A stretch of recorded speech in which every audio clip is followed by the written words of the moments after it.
Hello, my name is Francesca, and I live on the east coast of Florida. And in 2015, the Lord gave me a very powerful dream. The dream was this.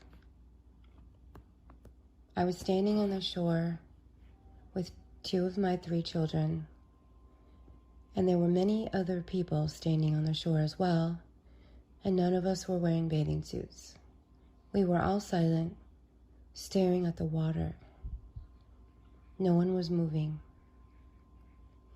All of a sudden, a wall of water came towards us that was taller than anything I had ever seen, and it was so tall that I could not see over it. I couldn't see the top of it. I knew in my heart at that moment that there was nothing any of us could do. There was nowhere to run, no way to prevent the inevitable. But I had absolutely no fear. None whatsoever. I grabbed my children by their hand, and the very next second, I was under the water. I didn't feel the water crash down on me. I didn't feel being thrust. I didn't feel any pain. I literally was under the water, and it was the most glorious and joyous feeling I'd ever felt before. I didn't feel wet. I didn't feel the water on my skin, so to speak. I purposefully made note of the fact that I could breathe perfectly, as if I were breathing air. I knew that I was underwater. I could see the water. I could see people's hair flowing in the water. Yet there was no pain. There was nothing but pure joy, unspeakable joy, like a glorious feeling of not being connected to the physical body. I don't know how else to say it. This event, and then I woke up. Now, one thing I forgot to say is there was a couple in the midst of the crowd that I did know, and I'm not going to name them, but they were close friends of mine, and they're both in full-time ministry, and they have their own church, and they're pastors of that church. And those were the only two people that I recognized outside of my own two children. And I never understood why they were in my dream, because at the time that I had the dream, which was in 2015, I didn't really have much to do with them. In other words, we were in good standing, but I really rarely or infrequently saw them or spoke to them, and so they certainly weren't like on my mind, so to speak. So I always wondered why they were in my dream. Well, let's fast forward a little bit. 2020, I was listening to a testimony by Ernesto, and I listened to the whole testimony from beginning to end. And it touched my heart so deeply, and I knew that I wanted to have God speak to me as clearly and as often as he was speaking to this person in the video. So I felt an urgency to contact him, and I've never contacted anyone ever on YouTube or otherwise. I'm actually a very shy person. But I went ahead and followed my heart, and I contacted him via email. And all I did was introduce myself,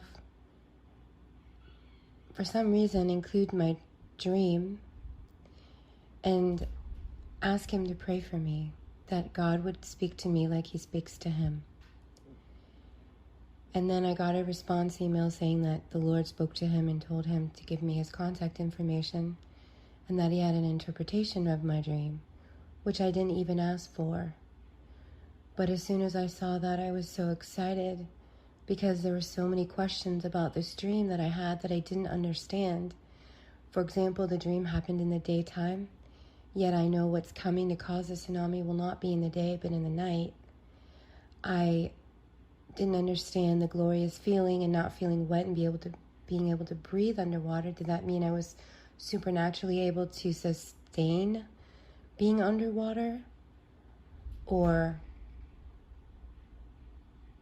perhaps, this was us dying, but it was a painless way to die. I never felt like I was going to die, but be supernaturally protected from the tsunami as well.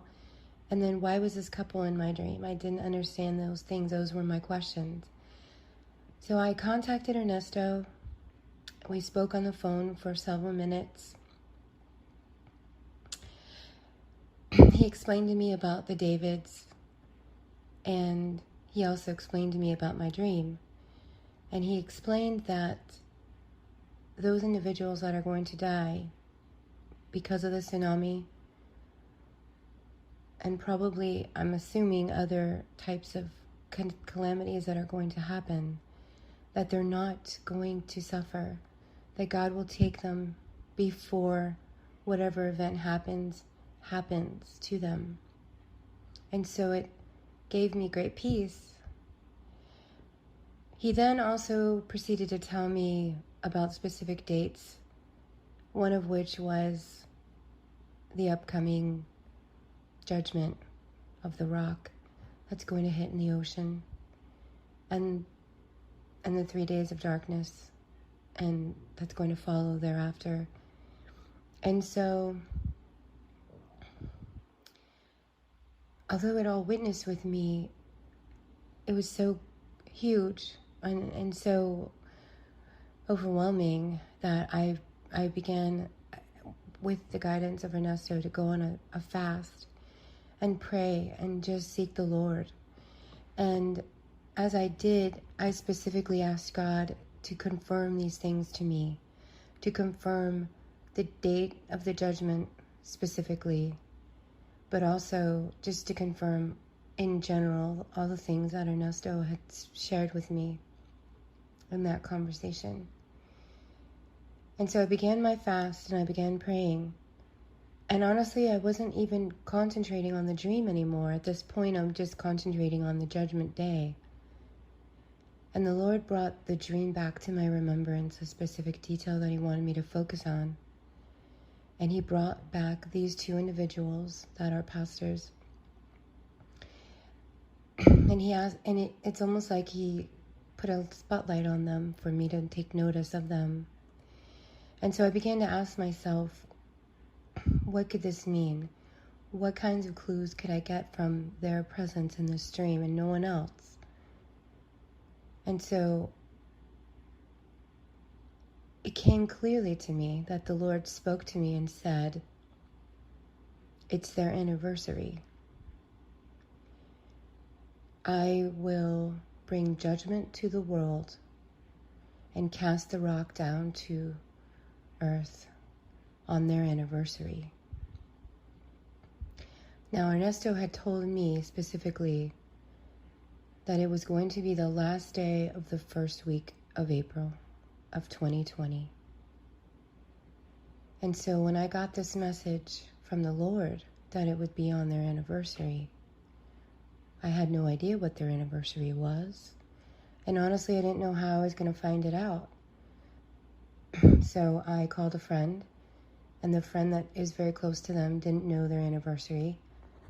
And so then I realized and remembered that I had their phone number specifically, and that I needed to reach out and ask them this specific question.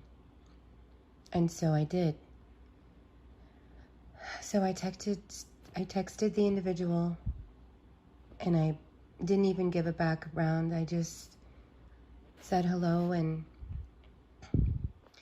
asked the specific question of, oddly enough, out of left field, could you please tell me your wedding anniversary? And his reply back to me was April 5th, which will be 40 years. And my heart just it felt like it just stopped for a second. Because if you look at the calendar, God is so precise. The last day of the first week of April on the calendar is Saturday, April the 4th. But because the judgment is coming at 2 a.m. and will reach different places of the world at different times, the tsunami, I mean, it's technically April 5th. So it's remarkable how he is so calculated, so precise, and how he honors us when we ask. And I love his word that says, you have not because you ask not. So when you ask anything in his name, he will give it to you. And he has given me the answers, and I know many more are coming. But I wanted to bless you with this testimony. And I wanted you to know that now is the time. Now is the time to be on fire for Jesus Christ and to be open to listening and to pursuing him with everything you've got. To be obedient at all costs and to be fervently in prayer and in fasting.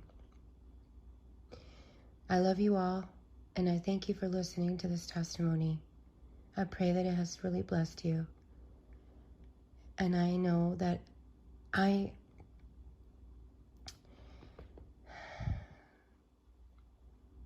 so deeply touched already by all the love and all the prayers of everyone uniting together in this new church, the body of Christ.